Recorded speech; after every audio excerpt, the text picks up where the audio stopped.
Ya, inilah yang melatar belakangi saya selama belasan tahun saya hidup dan berkehidupan dengan Alkitab, Bapak, sejak kelas 1 SMP. SMP itu kan masih polos-polosnya, harusnya saya sudah menjadi Kristen. Akan tetapi saya lebih Kristen daripada orang Kristen, kata Zakir Naik. Ya. Iya, Muslim ini berkata dia lebih Kristen dari orang Kristen itu sendiri, menganggap dirinya lebih tahu daripada kita semua orang Kristen. Simak sampai selesai untuk mendengarkan serunya perdebatan ini. Ya, yang penting suara saya terdengar dengan baik ya, Pak. Ya, selamat malam saudara-saudara. Selamat berjumpa kembali dengan saya Pendeta MBM. Dan malam hari ini saya berdialog secara live dengan Mas Nandar. Karena live streaming ini tidak saya live streaming secara manual maksudnya, jadi saudara tidak bisa melihat wajah Mas Nandar seperti melihat wajah saya. Memang sebetulnya dia bisa terlihat dari laptop, tetapi ada satu kendala tertentu sehingga wajahnya tidak bisa tampil. Tetapi yang jelas suaranya itu akan jelas terdengar bagi saudara-saudara sekalian. Jadi saya harap saudara jangan debat-debat sendiri di live chat. Saudara bisa menyimak dialog antara kami berdua. Jadi waktu kita mungkin ada sekitar 30 menit sampai 1 jam ke depan ya bergantung situasi. Kalau lebih dari 1 jam bisa juga nanti kalau memang banyak yang harus dibicarakan. Sekarang saya akan memberikan waktu kepada Mas Nandar sekitar 5 menit ya, sekitar 5 menit. Itu agak ribut Mas. Ya sudah Pak, sudah terdengar dengan baik. Ya. Saya memberikan waktu sekitar sebentar Mas, saya cek dulu sound saya ya, sebentar ya. Sebentar. Ya. Saya perlu cek juga sound saya ini yang lagi live. Sebentar.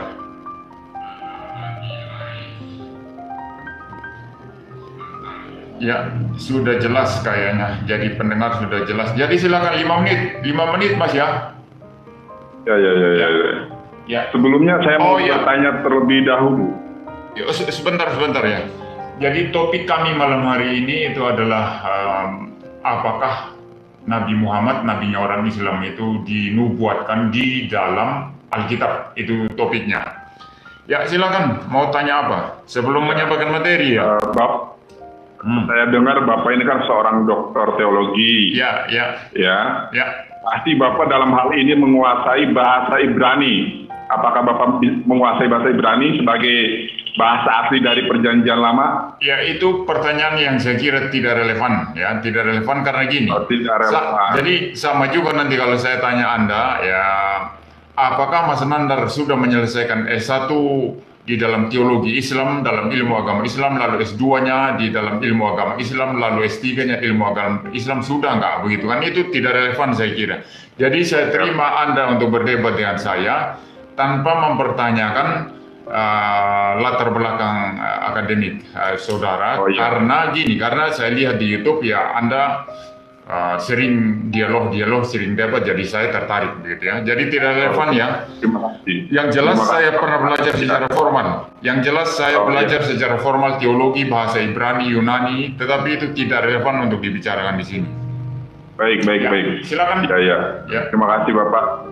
Karena memang disiplin ilmu saya pun tidak di bidang teologi. Ya, Oke Bapak. Tidak masalah. Oke, akan tetapi pertanyaan ini berkorelasi dengan tema yang akan kita bahas tentang nubuatan Nabi Muhammad SAW. Ya, baik Bapak, saya akan paparkan bahwa menurut Al-Quran surat Al-Baqarah ayat 146, firman Tuhan katakan, a'udzubillahi minasyaitonirrajim, alladzina atainahumul kitaba ya'rifunahu kama ya'rifuna abna'ahum. Orang-orang yang telah diberikan Alkitab, mereka mengenali Nabi Muhammad SAW sebagaimana mereka mengenali anak-anak mereka sendiri. Tentu ini adalah pengenalan yang sangat intens, ya. Orang tua mengenali anak-anaknya adalah pengenalan yang sungguh sangat dekat. Nah, ya. Inilah yang mendasari saya, inilah yang melatar belakangi saya selama belasan tahun saya hidup dan berkehidupan dengan Alkitab Bapak sejak kelas 1 SMP. SMP itu kan masih polos-polosnya, harusnya saya sudah menjadi Kristen. Akan tetapi saya lebih Kristen daripada orang Kristen, kata Zakir Naik. Ya, silakan. Oke Bapak. Nah, saya cari, saya eksplorasi Alkitab, ya. Saya dapati di dalam Sir Hasirim pasal ke-5 ayat ke-10, di situ disebutkan di dalam bahasa Ibrani, Dodi cahwe adu dagul mere papa. Nah, ini bahasa Ibraninya Pak. Sir Hasirim pasal 5 ayat ke-10. Kalau saya lihat, komparasikan dengan Alkitab berbahasa Arab versi pendek, Habibi abiyadu ahmaru mu'lamu baina robuah. Kalau di dalam terjemahan LAI, ya, kekasihku kulitnya putih bersih kemerah-merahan mencolok di antara selak seorang, 10.000 orang. Dan saya berusaha mengidentifikasi, ini kan premis mayor. Ternyata premis minornya adalah Nabi Muhammad SAW. Kenapa saya mengatakan demikian? Karena dari perjalanan Al-Ahdu Al-Qadim, perjanjian baru, perjanjian lama mohon maaf, sampai dengan Al-Ahdu Al-Jadid, perjanjian baru, ya, tidak ada satupun manusia yang kulitnya putih bersih kemerah-merahan mencolok di antara 10.000 orang kecuali Nabi Muhammad SAW, Bapak. Dan ini umat Islam mengenalnya dalam peristiwa Fathul Mekah, pembukaan kota Mekah, di mana Rasulullah SAW membawa 10.000 pasukan, ya, menginvasi kota Mekah tanpa ada setetes darah pun yang tertumpah di dalam penaklukan kota Mekah ini. Dan kalau kita melihat, Bapak mungkin nanti bisa melengkapi sana keilmuannya dengan membeli atau membaca buku Sirah Nabawiyah. Di halaman-halaman terakhir ada sub khusus tentang ciri karakteristik Nabi Muhammad SAW. Nabi Muhammad SAW itu sosok ganteng, lebih ganteng dari Nabi Yusuf. Ya, kulitnya itu putih kemerah-merahan, Bapak. Dan kalau saya melihat ayat ke-10, ayat ke-11, ke-12, 13 itu adalah ciri-ciri Nabi Muhammad SAW. Dan ayat ke-16-nya mengidentifikasi Bapak hikomam takim wehullah Muhammadim jiduti wazirrai benot Yerusalem. Teman-teman mengatakan itu Mahmadim Nandar, bukan Muhammadim. Ya, setelah saya cross check, ya, itu kan hurufnya terdiri dari mem. Sebentar ya, ini yang Anda maksud berarti itu Kidung Agung 5 ayat 16 mungkin yang ada Muhammadimnya. Jadi premis mayornya kan ayat 10 itu, clue-nya 11, 12, 13. Dan ayat ke-16-nya premis minornya, begitu. Ya hikmam takim wahullah Muhammadim cetuti wajarai ben Yerusalem. Di situ tuh bukan Mahmadim, akan tetapi Muhammadim. Ini terbukti ketika saya mentranslate kata mem, head, mem, dalet itu Muhammad bukan Mahmad. Ya, kalau kita melihat di kamus Ibrani Inggris itu mem, head, mem, dalet itu Muhammad, Bapak. Begitu. Terima kasih, mungkin Bapak menanggapi terlebih dahulu. Iya, mau tanggapan yang ringan atau yang langsung berat? mau tanggapan yang ringan atau yang langsung berat? Bapak silakan, saya sudah berdebat dengan pendeta Torosofi STH MTH. Oh gitu. Tetapi banyak ngambang. Mudah-mudahan Bapak bisa memberikan jawab yang tepat, dapat menguatkan keyakinan Ya, teman-teman dari terima kasih. Ini saya kasih yang ringan tetapi nggak usah ditanggapi ya. Kemudian nanti saya kasih yang berat, itu yang harus ditanggapi ya. Ya, jadi gini. Anda berkata bahwa lebih tepatnya tadi itu apa? Bukan Muhammadim tetapi apa? Menurut Anda tadi apa? Muhammadim? Halo? Halo? Ya. Ya, kalau Muhammadim. Ya. Ya, tapi sebetulnya di sana tertulis kan Muhammadim ya. Itu lengkapnya itu Hiko Mamtakim Wakulo Muhammadim, kan begitu ya. Jadi ini bisa diperdebatkan, silakan saja. Tetapi intinya bukan itu sekarang ya. Yang saya mau tanya, Anda kan mengutip dari Alkitab, kan begitu, untuk membenarkan bahwa Nabi Anda itu sudah dinubuatkan, kan begitu ya, mencari semacam justification ya, justifikasi dari Alkitab, kan begitu ya. Jadi pertanyaan fundamental sebetulnya yang perlu Anda perhatikan ya dari saya adalah, sebelum Anda mengutip Alkitab, terlebih dahulu Anda harus melihat Alkitab itu sebagai satu standar, sebagai satu indikator yang bisa dipercaya, yang bisa dirujuk untuk membenarkan klaim Anda, kan begitu ya? Jelas ya? Nah, maka indikator atau standar ini mestinya itu haruslah sesuatu yang memang bisa dipercaya, layak dipercaya, kan begitu. Nah, pertanyaan saya, apakah Anda cukup mempercayai Alkitab sebagai satu standar yang bisa Anda pakai untuk kemudian Anda rujuk dan membenarkan klaim Anda bahwa memang itu bagian yang Anda rujuk tadi itu menubuatkan tentang Nabi Anda, begitu. Jadi Anda harus menjawab ini, apakah Anda percaya Alkitab adalah standar yang bisa dirujuk, begitu? Ini pertanyaan saya. Silakan. Oh iya. Ya, terima kasih Bapak. Sepertinya pertanyaan Bapak ini mengutip dari atau hampir senada dengan pertanyaan Pak Lamsen Naibaho yang pernah bertanya. Saya tidak mengutip dia. Justru ini teknik saya. Saya menggunakan ini saya kasih informasi sedikit ya. Mungkin Anda akan berhadapan dan kaget dengan saya hari ini karena tidak akan berhadapan dengan argumentasi yang mungkin saudara sedang dengar di luar ya, adu bukti, adu data. Saya justru mempertanyakan standar Anda ya. Jadi metode saya namanya metode Van Dilian, presuposisi Van Dilian, itu yang saya akan terus gali dari Anda. Nah, kalau memang Anda bisa mempertahankan klaim-klaim Anda dengan satu standar indikator yang memang layak dipercaya, itu saya akan menerima klaim Anda. Tetapi kalau tidak bisa dipertahankan, maka saudara saya ajak melihat bagaimana pemahaman saya terhadap Alkitab yang saya punya. Nah, itu jadinya nanti begitu ya. Jadi silakan. Jadi saya tidak mengutip siapa-siapa, Anda silakan saja sekarang menjawab saya, apakah Anda percaya kepada Alkitab sebagai satu standar yang Anda bisa rujuk untuk membenarkan klaim Anda terhadap Nabi Anda, begitu? Ya, silakan.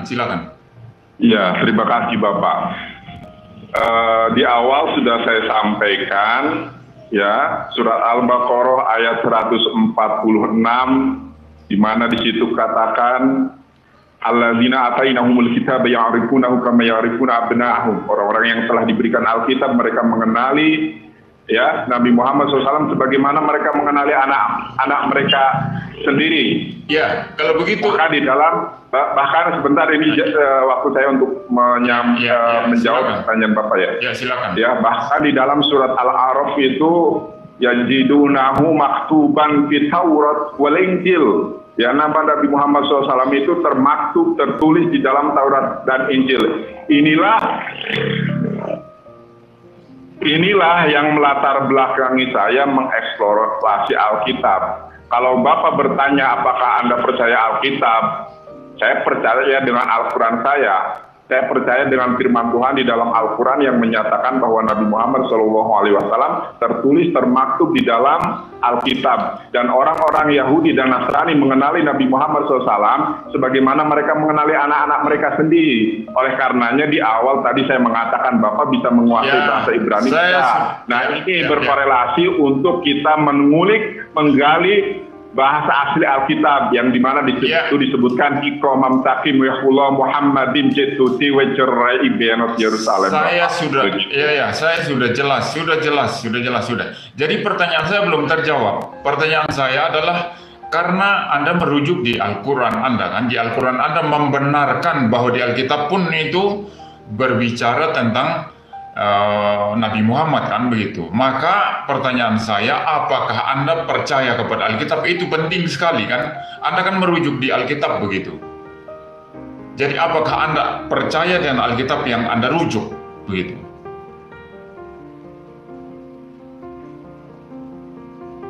Ayo. Halo. Halo.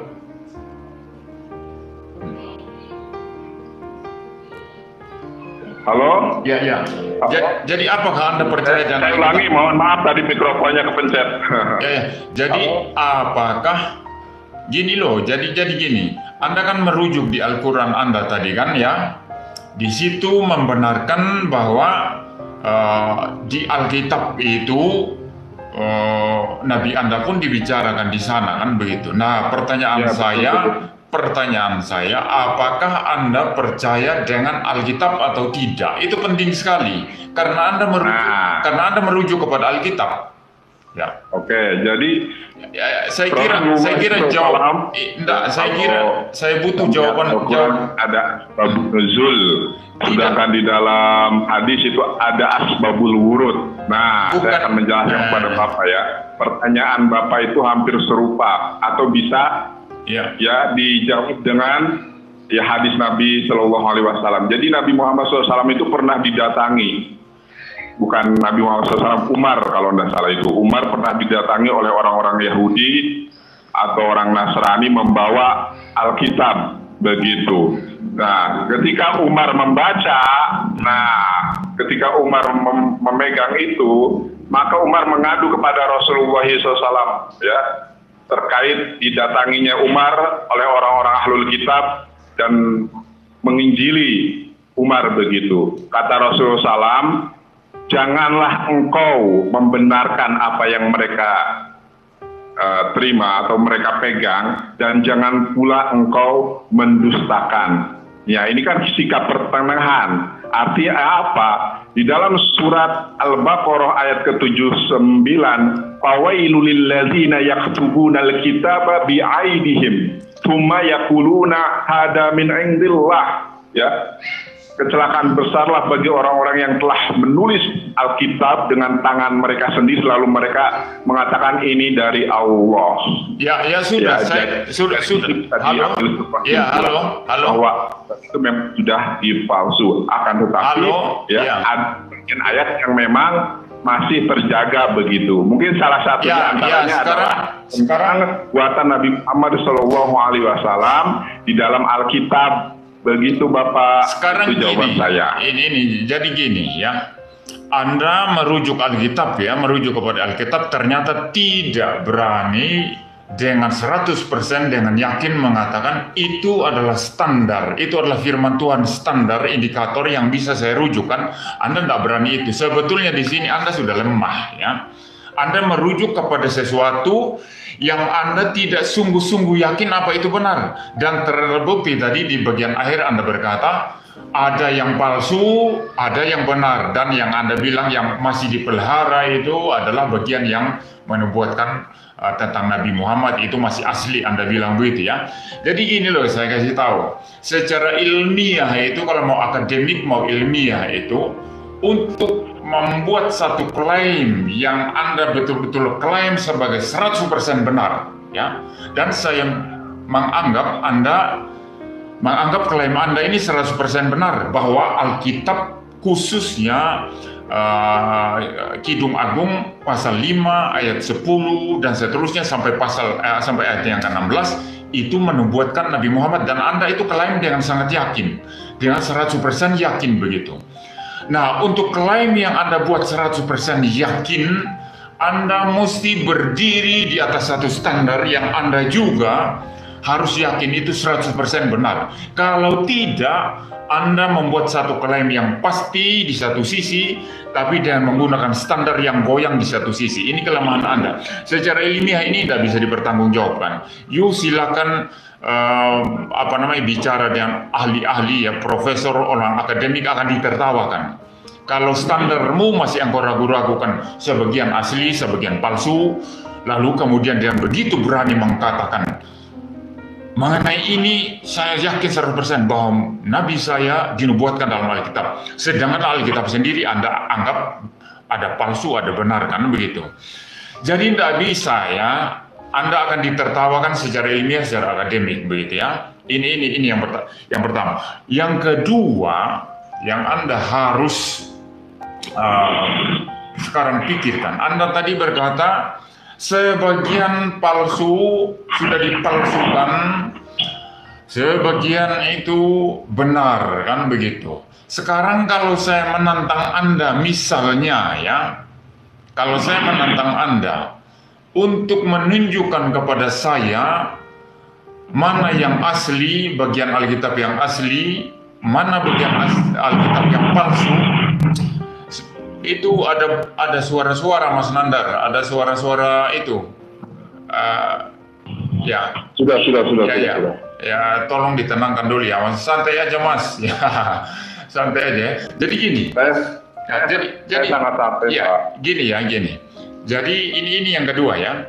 Jadi Anda berkata sebagian asli, sebagian palsu. Kalau saya misalnya sekarang ini saya menantang Anda, ya, untuk menunjukkan, mendata secara utuh dan lengkap mana Alkitab yang asli, bagian Alkitab yang asli, mana teks yang palsu, Anda akan keteteran luar biasa. Ini yang pertama, akan keteteran luar biasa, ya. Itu katakanlah orang-orang apologet atau ahli kitab, katakanlah Muhammad Ali, Menahem Ali, ya, Ustadz Menahem Ali, yang paham Ibrani, ya, paham Yunani, begitu kan, paham bahasa Arab, gitu kan. Dia akan keteteran kalau saya tantang. Coba tunjukkan yang asli. Ini baru-baru saya coba suruh tunjukkan mana yang asli, mana yang palsu. Yang kedua, saya akan tanya lagi, indikatormu, ya, standarmu untuk menyatakan ini asli, ini palsu apa? Halo? Ya, jadi standarmu, indikatormu, sebentar dulu. Standarmu mengatakan ini asli, ini palsu, itu apa, kan begitu? Nah, sekarang apa, kan begitu?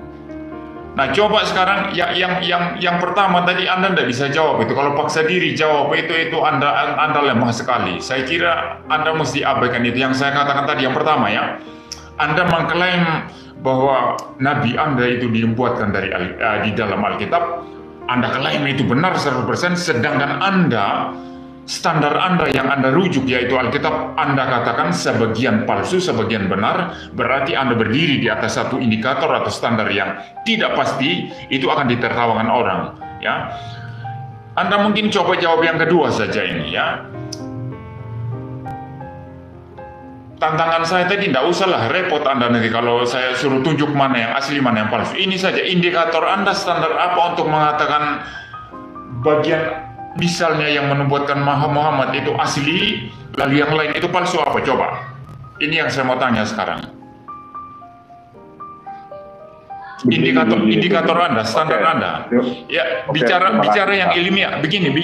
Bicara yang ilmiah, ya, begini. Bicara yang logis dan ilmiah, jangan hanya sekedar Anda rujuk-rujuk ayat Al-Quran lalu baca bahasa Arab. Saya tidak butuh itu. Ya, coba. Begini, Pak. Tadi itu adalah sebuah pemaparan saya yang mendeskripsikan bahwa Nabi Muhammad SAW termaktub di dalam Alkitab. Dalam hal ini baru satu ayat saya, ya, itu Sir Hasirim pasal 5 ayat ke-10. Ya. Akan tetapi tidak ada sanggahan dari Bapak justru bertanya sesuatu yang di luar ya, atau out of the top. Tidak Bapak, out of, tidak. Gini. Halo Bapak. Sebentar Begini, dulu. Bapak. Sebentar. Halo Bapak. Ya. Ini kan waktu saya berbicara. Bapak tadi berbicara panjang lebar saya dengarkan. Ya. Sekarang coba. saya waktunya berbicara. Ya, coba. Mohon maaf, tolong Bapak dengarkan. Jangan seperti sang debater, saya berbicara dipotong. Ayo, silakan coba. Ya. Gelar akademis kita tidak jauh berbeda, kita sama-sama orang akademik. Jadi dalam hal ini harus kooperatif dan profesional, Bapak. Terima kasih. Saya paparkan ya. Jadi saya tadi sudah memaparkan tentang nubuatan Nabi Muhammad SAW. Adapun standarisasinya adalah Al-Quran. Saya meyakini 100% apa yang dikatakan Al-Quran tadi surat Al-Baqarah 146 itu adalah sebuah kebenaran. Oleh karenanya saya mengeksplorasi mulai dari SMP. Kalau Bapak nanti mau membahas tentang kepalsuan ya Alkitab, kita bahas dengan tema khusus, yaitu membahas betulkah Alkitab firman Tuhan atau betulkah Al-Quran adalah firman Tuhan. Dari kedua kitab ini manakah yang firman Tuhan? Mungkin dengan tema seperti itu baru cocok. Ini membahas tentang nubuatan Nabi Muhammad SAW.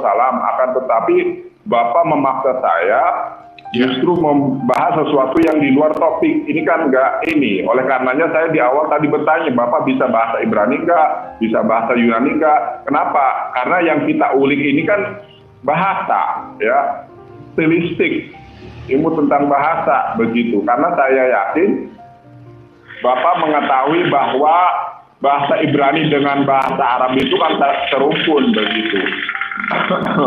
Ya, sudah ya? Sudah? Pak.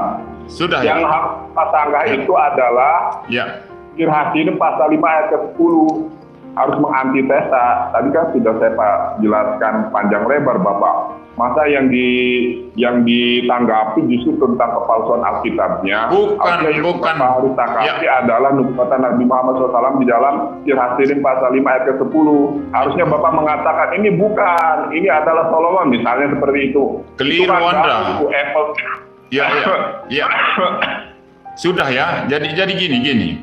Anda keliru, salah Anda. Anda membuat klaim itu harus ada standarnya, harus ada indikatornya. Anda klaim Nabi saya Muhammad dinubuatkan di dalam Alkitab. Itu klaim itu harus berdiri di satu standar. Kalau Anda buat klaim kosong yang tidak ada standarnya, untuk apa saya dengarkan, kan begitu. Jadi saya mempertanyakan standar Anda. Kalau Anda membuat satu klaim bahwa Nabi Anda itu dinubuatkan di dalam Alkitab, maka itu artinya Anda percaya Alkitab, kan begitu. Itu yang saya tanya. Maka saya tanya, apa Anda percaya Alkitab? Tidak. Kalau Anda merujuk kepada Alkitab, berarti Anda harus percaya kepada Alkitab lebih dahulu. Kalau Anda mengatakan Alkitab itu palsu, lalu Anda tetap rujuk Alkitab, maka rujukan Anda adalah rujukan palsu, dan klaim Anda klaim yang berdiri di atas kepalsuan, kan begitu. Logikanya begitu. Ini bukan out of context. Jangan Anda bilang out of context. Saya justru mempertanyakan klaim Anda, klaim kosong. Anda mengatakan Alkitab sebagian palsu, sebagian benar. Kalau sebagian palsu, sebagian benar, berarti Alkitab yang Anda rujuk ini tidak dapat dipercaya. Itu dari sisi Anda, perspektif Anda. Tidak bisa dipercaya. Mana yang palsu, mana yang benar, tidak bisa dipercaya. Tapi Anda rujuk bahwa Nabi Anda dinubuatkan di dalam Alkitab yang Anda sendiri tidak percaya. Ini klaim palsu, klaim kosong kalau begitu. Begini loh, saya beritahu Anda ya. Ya, halo? Masih dengar saya? Ya, halo. Ya, saya dengar dengan baik. Ya, begini ya. Nah, begini loh. Saya kasih ilustrasi sederhana sekarang untuk menggambarkan. Kalau saya berkata bahwa saya percaya kepada Mas Nandar, ya. Saya percaya kepada dia adalah orang baik, dia adalah orang yang lurus, dia adalah orang yang tidak jujur, begitu ya. Saya percaya. Tapi di sisi lain, saya berkata, Mas Nandar itu ya kadang bisa dipercaya, kadang tidak bisa dipercaya, begitu. Ini berkontradiksi, seperti itu. Nah, Anda ini dan para ustadz kristolog itu kan itu sudah umum mengatakan, bahkan Zakir Naik sendiri ya yang suka kutip-kutip Alkitab itu, dia berkata ya Alkitab itu penuh dengan kepalsuan katanya. Dia pernah bahas tentang kitab Kejadian dan saya sudah sudah memberikan tanggapan di dalam satu video ya, penuh dengan kepalsuan, itu bertentangan dengan sains dan ilmu pengetahuan katanya begitu kan. Tetapi sementara dia berkata Alkitab itu palsu, dia merujuk kepada Alkitab, selalu merujuk kepada Alkitab kalau menyerang iman Kristen. Nah, ini standar apa? Ini berkontradiksi. Jadi kalau kita tidak mempercayai sesuatu ya, kalau Anda tidak mempercayai sesuatu, Anda tidak bisa merujuk kepada sesuatu itu untuk mendukung atau membenarkan klaim Anda. Apalagi klaim itu dibuat atau diyakini secara 100%, kan begitu. Sama seperti saya ya. Kalau saya berkata ya, ini saya kasih contoh Anda sekarang. Kalau saya berkata ya, tetapi saya tidak pernah singgung-singgung kitab Anda, itu tidak urusan saya singgung kitab Anda. Tapi seandainya ya, ini saya bilang seandainya, saya berkata kitab Anda itu palsu, kitab Anda itu tidak benar begitu. Tetapi kemudian ketika membicarakan tentang Yesus Kristus ya, saya kemudian merujuk kepada kitab Anda yang tadinya saya bilang palsu. Saya mulai merujuk. Nah, lihat di kitab Anda kan ada Yesus di sana. Ada Miriam di sana yang melahirkan ya Isa begitu ya. Lalu saya rujuk-rujuk, tapi di sisi lain saya berkata kitab Anda palsu. Itu saya ngawur. Saya ngawur, tidak bisa saya rujuk kitab Anda kalau saya bicara kitab Anda itu palsu. Nah, Anda itu kan berkata kitab itu palsu.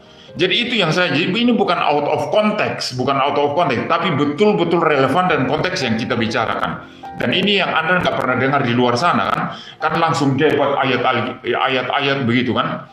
Tapi tidak pernah mempertanyakan fondasi di mana kita berdiri. Yang saya tanyakan sekarang fondasi Anda, fondasi argumentasi Anda. Dan tak bisa dipertanggungjawabkan, tak bisa.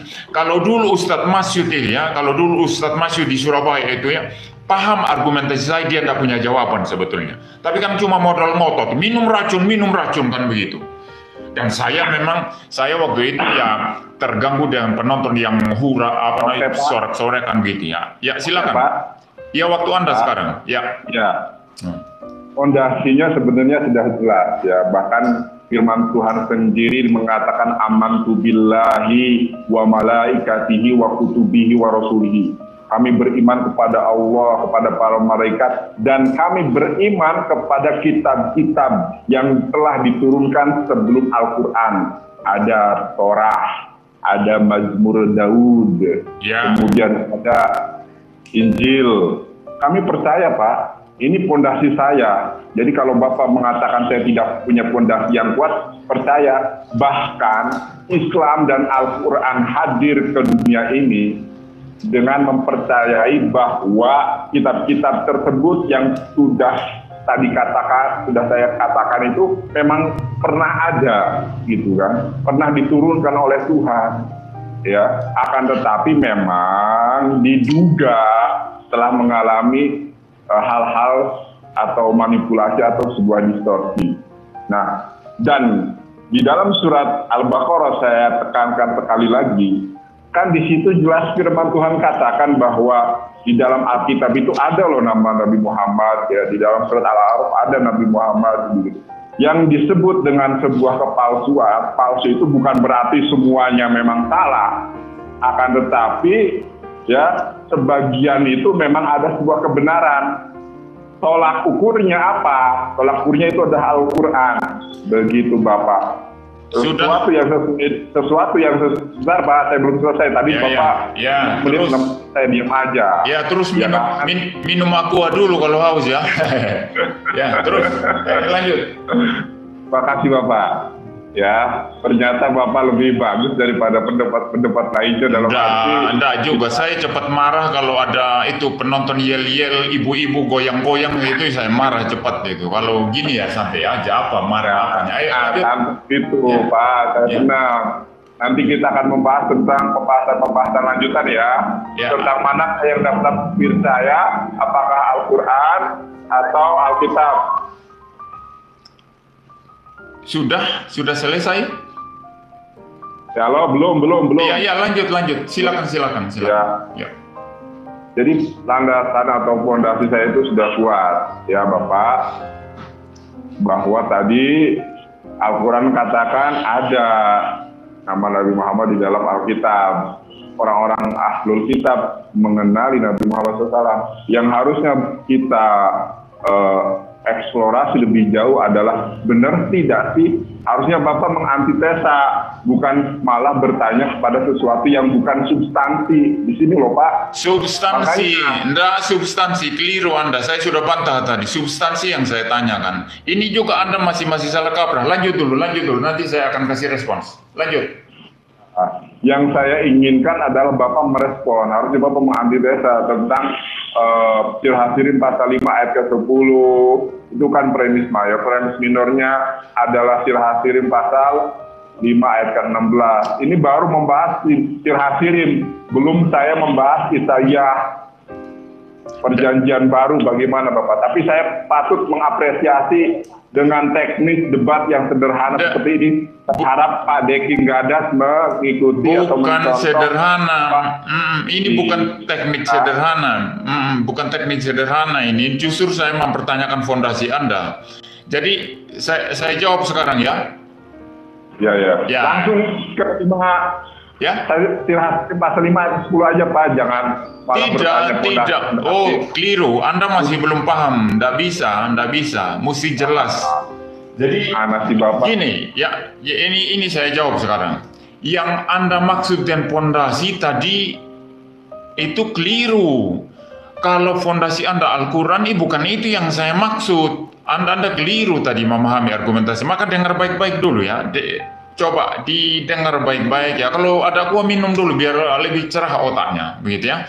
Jadi gini loh, saya tidak sedang mempermasalahkan tadi fondasi Anda yang adalah Al-Quran, bukan itu. Saya tahu Anda orang Islam, pasti fondasi Anda orang Al-Quran. Sama seperti saya orang Kristen, fondasi saya itu Alkitab kan begitu. Yang justru saya pertanyakan bukan itu. Tetapi Anda kan merujuk Alkitab. Waktu Anda merujuk kepada Alkitab, Anda sedang menjadikan Alkitab sebagai fondasi Anda. Ini yang saya maksud.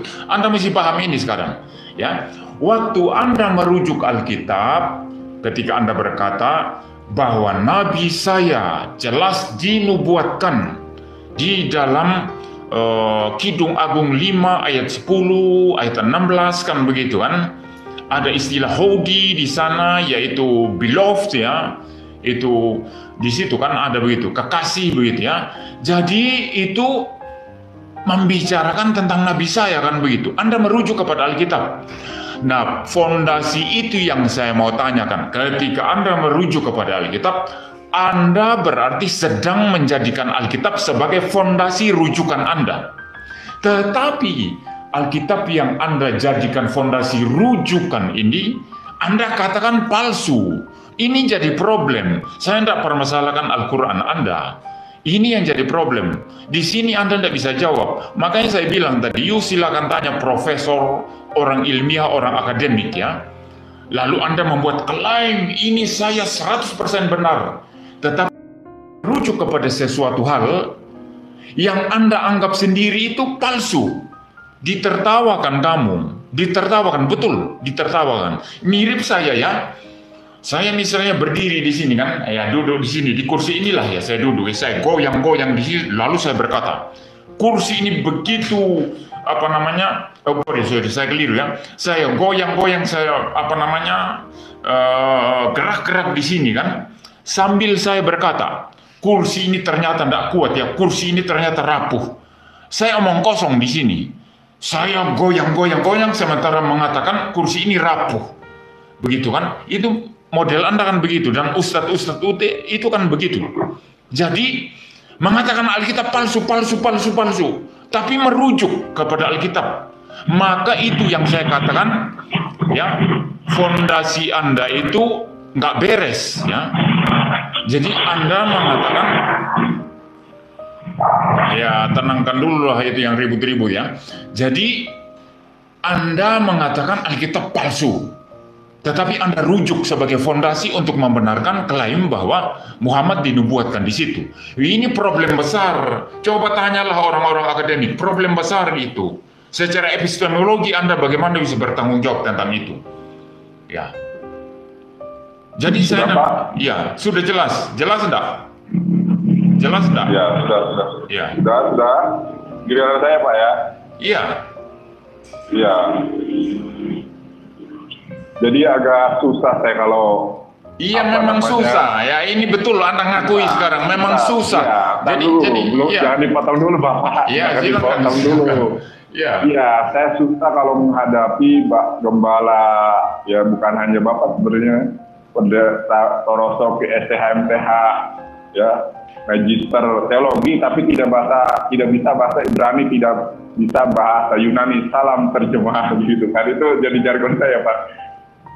Sebenarnya kenapa lari ke pembahasan tentang fondasi, tentang inilah percaya atau Alkitab? Karena Anda merujuk. Karena ya. Belum Pak, saya lagi berbicara tadi Bapak berbicara panjang lebar, saya kooperatif, saya diam, saya dengarkan dengan baik, tidak memotong pembicaraan Bapak. Ya, jadi bukan hanya Bapak, saya bahkan pernah secara intens ya berdiskusi santun waktu itu lewat video WhatsApp ya, dulu belum ada Skype gitu, saya belum paham.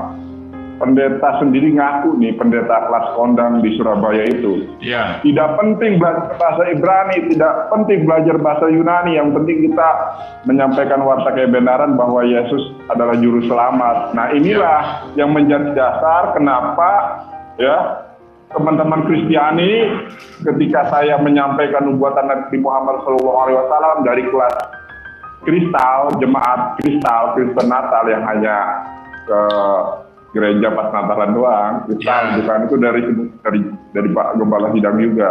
Ada yang bilang Kristal, Kristen Natal begitu.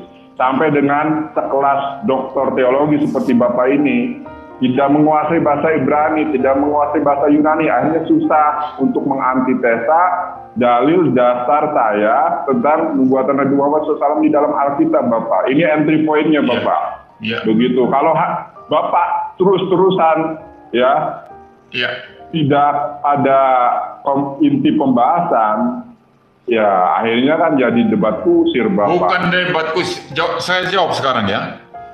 Keliru lagi Anda, bukan debat kusir ini. Saya mempertanyakan fondasi Anda tadi dan Anda tidak bisa bertanggung jawab. Anda bingung kan? Ini berarti apa? Anda membuat klaim di atas satu fondasi yang tidak bisa dipertanggungjawabkan. Fondasi saya jelas. Ya, tadi kan Loh, Anda belum selesai? Belum, Bapak. Oh, silakan, coba.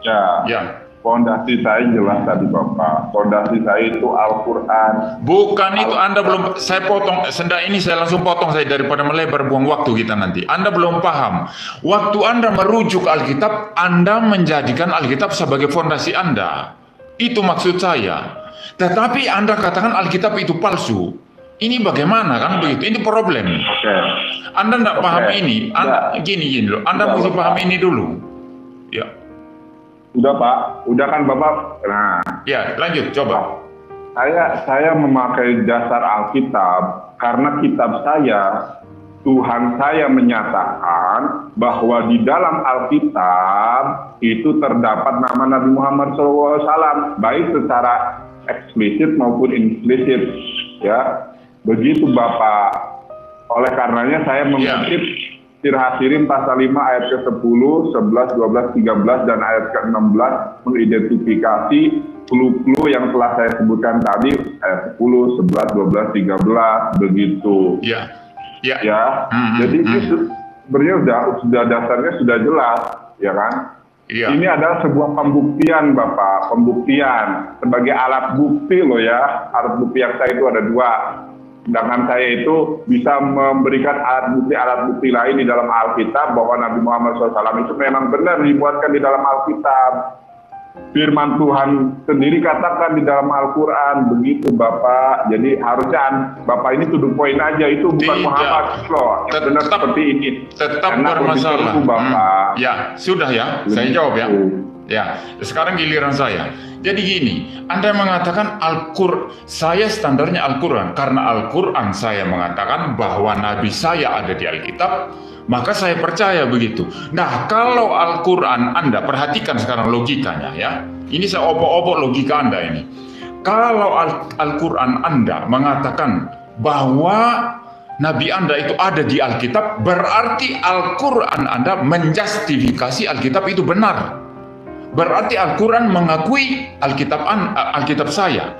Nah, mengapa Anda sendiri kalau Al-Quran mengakui Alkitab saya sebagai benar lalu dirujuk ya tentang adanya Muhammad di sana, mengapa Anda mengatakan Alkitab saya palsu? Jadi Anda berkontradiksi dengan Quran Anda sendiri. Ini saya obok-obok logika Anda sekarang.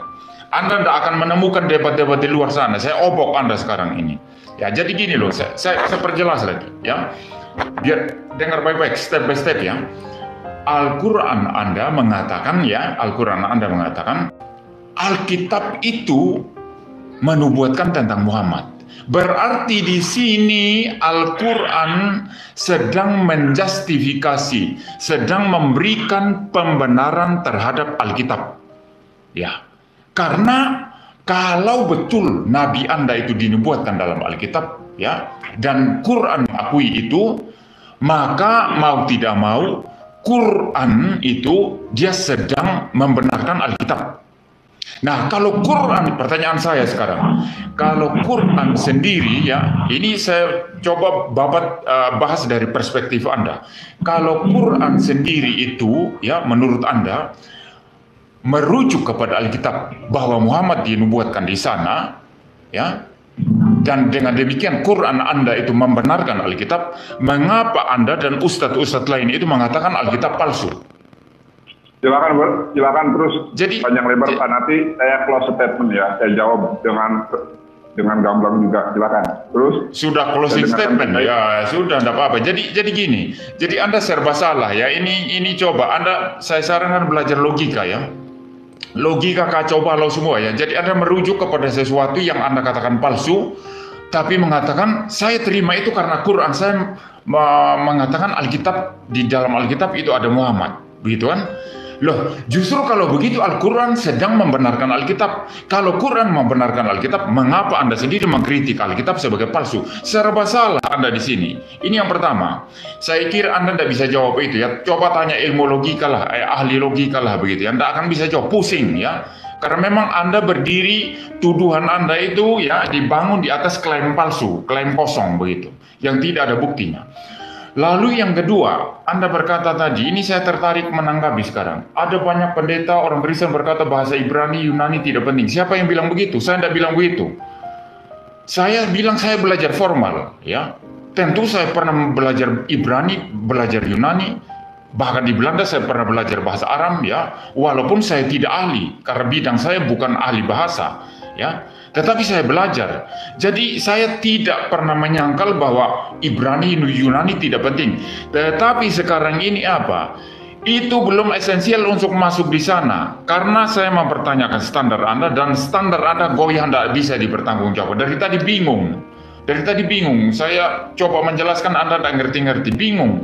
Karena memang Anda ini epistemologinya, standarnya, presuposisinya itu kacau semua kan begitu. Ya, coba closing statement. Ya, silakan. Ya, statement. Terima kasih Bapak. Kalau masalah diskusi itu kan bukan menang dan kalah ya Pak ya. Tidak, betul ya. Betul. Ya. Terima kasih. Jadi saya senang kalau berdiskusi sampai seperti ini. Silakan. Ya, saya ingin mendakapi, terserahlah Bapak mau mengatakan apa. Yang penting dasar saya itu adalah jelas, yaitu firman Tuhan di dalam surat Al-Baqarah 146 ya. Dan umat Islam pun kami di dalam Al-Qur'an memang Bapak sudah saya berulang kali katakan amantu billahi wa malaikatihi ya wa kutubihi wa rasulihi ya, kami itu percaya kepada Allah Khalik langit dan bumi yang telah mengutus Abraham, Moses, Yesus, Masia. percaya saya. Dan percaya saya juga kepada para malaikat, malaikat Gabriel, malaikat Mikael, dan seterusnya. Dan saya juga percaya kepada kitab. Nah, ini entry point yang harus Bapak dengar. Percaya kepada kitab-kitab yang telah diturunkan oleh Allah, Khalik langit dan bumi, yaitu Taurat, Mazmur Daud, Injil, begitu. Nah, masalahnya memang Al-Quran kami, Tuhan kami nyatakan bahwa sebagian isi dari Alkitab memang sudah tidak orisinil lagi. Bukan saya yang mengatakan, tapi firman Tuhan di dalam Al-Quran. Lalu bagaimana dengan nubuatan Nabi Muhammad SAW di dalam Alkitab? Ya, maka standarisasi atau tolak ukur kami adalah Al-Quran. Kalau bersesuai dengan Al-Quran, maka dia adalah kebenaran. Begitu Bapak, terima kasih. Ya, ya. Sudah selesai? Sudah selesai Bapak, nanti kita lanjutkan ya Pak. Ini seru nih. Ya, saya senang kalau berdiskusi ya, tidak ayel-ayelan begini ya. Ya, ya. Saya. Bagaimana Bapak? Ya, saya terima juga. kasih Bapak. Ya, ya, ya. Silakan saja. Saya juga mau memberikan. Ya, terima kasih. Iya, memberikan closing statement saya. Ya. Jadi Ustadz Nandar ini kan istilahnya itu dia mengatakan Alkitab itu di satu sisi itu palsu ya, tapi di sisi lain dirujuk kan begitu. Jadi sebetulnya dia merujuk kepada sesuatu yang tidak bisa dijadikan standar begitu. Tetapi katanya saya pegangannya adalah Al-Quran kan begitu. Jadi Al-Quran dipegang karena Al-Quran itu berkata bahwa nabinya itu nabinya itu dinubuatkan di dalam Alkitab. Dengan demikian sebetulnya Al-Quran itu kan menjustifikasi ya Alkitab, membenarkan Alkitab begitu. Tetapi para ustadz ini ya seperti Ustadz Nandar ini kemudian mengatakan Alkitab palsu. Nah, ini jadi kacau ya. Jadi secara logika jadi kacau kan begitu. Lalu yang berikutnya, kalau ini ya udah close statementnya udah Pak. Ya silakan saja Anda kalau mau tinggal. Saya akan terus masih membicarakan tentang ini. Ya kalau Anda mau tinggal ya silakan ya. Ya kalau ya, terima kasih ya Pak. Ya, kalau nanti kita lanjutkan dengan pembahasan lain Pak. Bagaimana Bapak? Silakan atau saja. masih di dalam pembahasan ini kalau ayat-ayat yang lain? Gini, menurut saya pembahasan ini Anda buntu di sini, tidak bisa jawab saya. Itu coba tanya profesor atau ahli logika atau ahli filsafat, tidak bisa jawab ya. Ini dalam poin ini. Bapak, jadi saya juga belajar ilmu filsafat Bapak, masalahnya. Iya, Bapak tapi nggak nyambung Bapak tadi. Tertutup. Ya, jadi gini. Allah ala qulubihim wa ala sam'ihim wa ala absorihim. Jadi kita sih kalau sudah tertutup Bapak, kebenaran itu sudah nampak di depan mata, tapi Bapak tidak mau menerimanya. Tidak ada kebenaran, tidak ada kebenaran. Justru yang saya pegang justru yang saya pegang yang benar. Ya sudah ya, saya akan lanjutkan penjelasan saya. Ini karena ada penonton YouTube saya juga, saya live streaming. Ya. Bapak, boleh saya sampaikan sesuatu mungkin kepada para penggemarnya Verbum Veritatis. Silakan. Tapi saya tidak pernah ngasir ketika diajak diskusi. Bahkan nih sekarang saya lagi diskusi dengan apologet Kristen papan atas, Bapak Dr. Muriwali Yanto Matulu. Oleh karenanya kepada Verbum Veritatis, Jeki Anda silahkan buat teknik debat sesederhana ini. Nah, biar terrealisasi, jangan ada sebuah asumsi atau suuzon bahwa saya ngasir. Saya tidak akan pernah ngasir di dalam menyampaikan firman Tuhan, mewatakan kebenaran, karena tujuan saya adalah agar teman-teman itu terlawat, terjamah hatinya menjadi pribadi baru, manusia baru di dalam iman.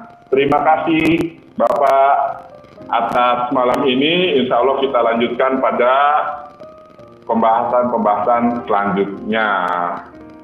Ya sudah ya. Jadi saya bicarakan. Jadi gini, ada pesan dari Mas Nandar ini tadi kepada mungkin Pak Deki ya, Verbum Veritatis.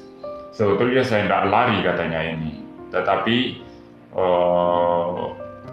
kalau terlalu rumit itu prosedurnya, dia kesulitan begitu. Dan memang waktu saya tawarkan untuk live streaming pakai StreamYard, dia memang menolak, nggak bisa katanya ya.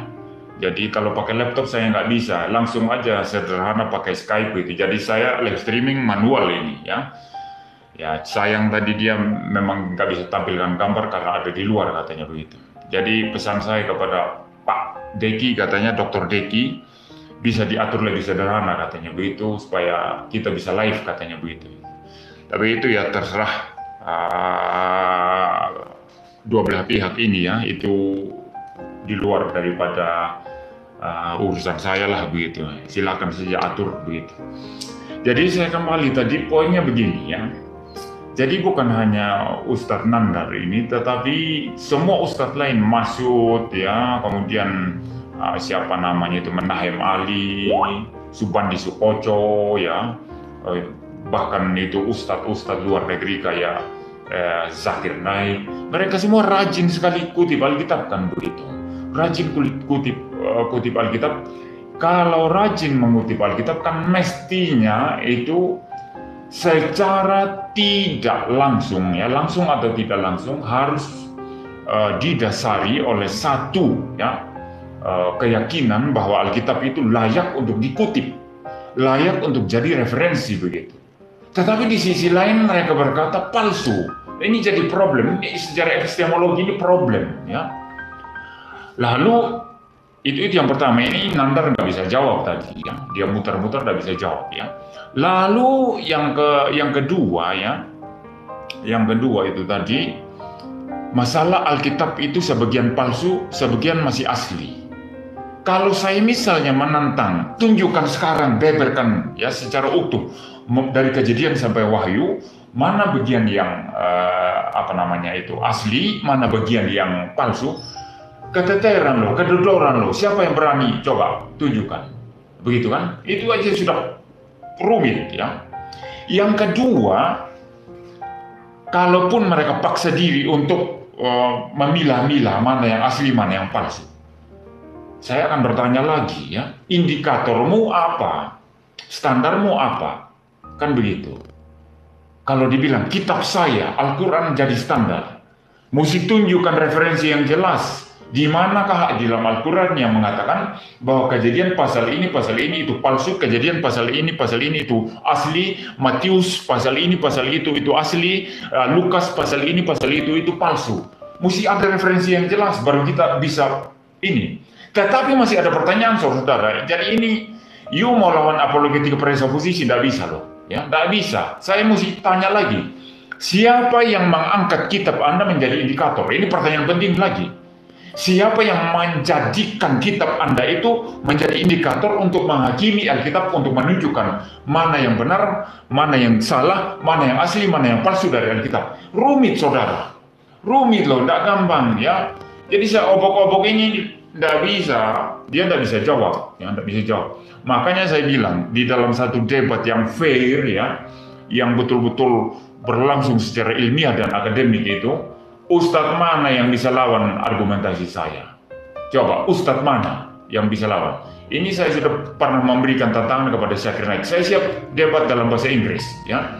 Zakir Naik, kan begitu. Coba saja, mana bisa? Jadi ini baru pembukaan, belum. Pokoknya gini, Van Dilian, apologetika Van Dilian ini setiap pernyataan lawan, ini baru satu aspek tadi lo ya, karena tidak maju-maju kan.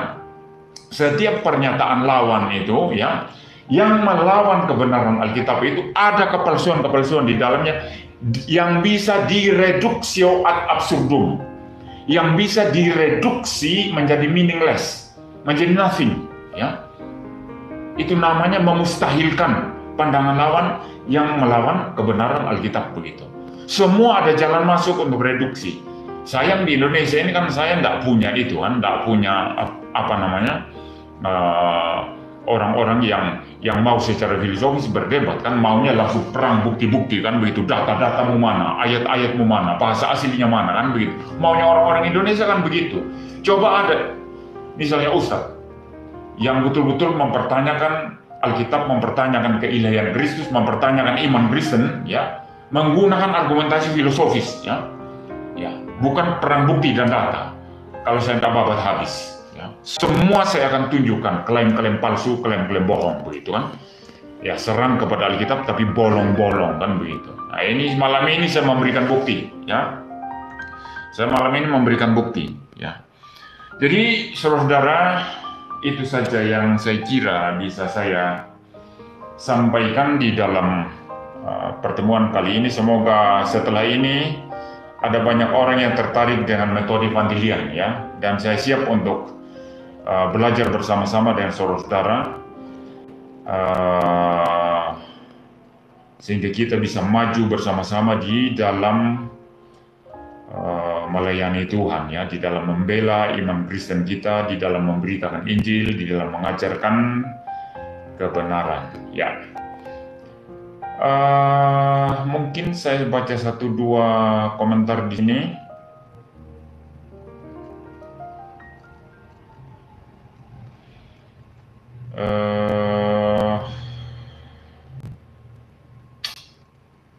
Ini tidak ada juga, ya.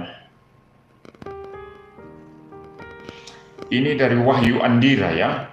Ada 3 problem yang akan diajukan MYM, tapi baru keluar 1 dah kacau. 2, 3 belum keluar. Ya betul, ya. Sebetulnya nggak ada jalan keluar ini, nggak ada jalan keluar. Gini loh, Vandilian itu begini, tesisnya Vandilian ini gini. Sesuatu yang berdiri di atas kepalsuan itu bisa dibongkar. Semua itu bisa direduksio ad absurdum, ya. Bisa dimustahilkan, ya. Ya, bisa di-reduce, ya, menjadi unintelligible, ya, semua, ya. Nah, kalau diskusinya lebih formal dan jalannya baik sebetulnya, setelah dia saya reduksi ad absurdum, ya, sudah tidak bisa bertanggung jawab, saya akan bawa dia ke posisi saya. Saya akan menjelaskan rasionalitas dan inteligibilitas daripada iman Kristen, daripada ajaran Alkitab. Mestinya begitu. Ini teknik Vandilian, ya. Jadi teknik pertama, berdiri di posisi dia, mengikuti jalan pikirnya, ya, jalan berpikirnya, lalu menunjukkan kepalsuannya, direduksio ad absurdum. Lalu kemudian setelah itu kalau dia paham, ya, bahwa ternyata dia tidak bisa bertahan, saya bawa ke posisi saya, ke presa posisi saya atau kepada posisi saya. Lalu saya menjelaskan bagaimana meaningless-nya, ya, bagaimana bukan meaningless, ya, meaningful-nya, ya, bagaimana berartinya, bagaimana rasionalnya, bagaimana intelligible-nya, dapat dipahaminya iman Kristen, bagaimana dapat dipertanggungjawabkannya iman Kristen. Nah, ini sebetulnya yang terjadi, ya. Ya, semoga malam hari ini perkenalan, dan saya anggap debat saya dan Mas Yudul itu gagal total, ya, karena memang susah, ya. Jadi saya berharap sebetulnya live streaming seperti ini lebih bagus, ya, karena memberikan kondisi yang jauh lebih bagus. Tidak ada orang ribut-ribut, orang yel-yel, joget-joget, mengejek-ejek, nggak ada kan. Jadi lebih tenang kan, lebih santai. Saya kira sampai di sini saja. Saya berharap saudara terus mengikuti live streaming saya untuk kita belajar bersama-sama, bertumbuh bersama-sama di dalam kebenaran firman Tuhan. Sampai ketemu di dalam program-program saya yang lainnya. Puji Tuhan. Mungkin saya berdoa dulu sebelum kita tutup. Bapa di surga, kami bersyukur Tuhan untuk perbincangan-perbincangan pada malam hari ini. Biarlah kiranya Tuhan memberkati seluruh pelayanan hamba-Mu pada hari ini. Dan biarlah kiranya Tuhan menyertai seluruh pelayanan yang direncanakan pada masa yang akan datang di dalam pembahasan-pembahasan. Dan biarlah setiap pembahasan boleh setia kepada Alkitab, berdasarkan kepada Alkitab, tidak keluar dari kebenaran firman Tuhan. Dan boleh sungguh-sungguh meninggikan, memuliakan Tuhan Yesus Kristus. Dan boleh menyatakan kemuliaan daripada Allah Tritunggal. Terima kasih Tuhan. Pimpin dan berkati kami semua. Kiranya Engkau juga menyertai dengan anugerah umum-Mu, Saudara Ustadz Nandar yang baru saja berdialog dengan hamba-Mu tadi. Biarlah boleh dia memikir-mikirkan apa yang sudah didialogkan, dan kami berharap Roh Kudus bekerja. Biarlah kebenaran muncul dengan sendirinya, dengan anugerah Allah. Terima kasih Tuhan. Dalam nama Tuhan Yesus Kristus kami berdoa. Iya, kiranya Tuhan Yesus memberkati kita semua, para pendengar, pengikut Mateus Teva.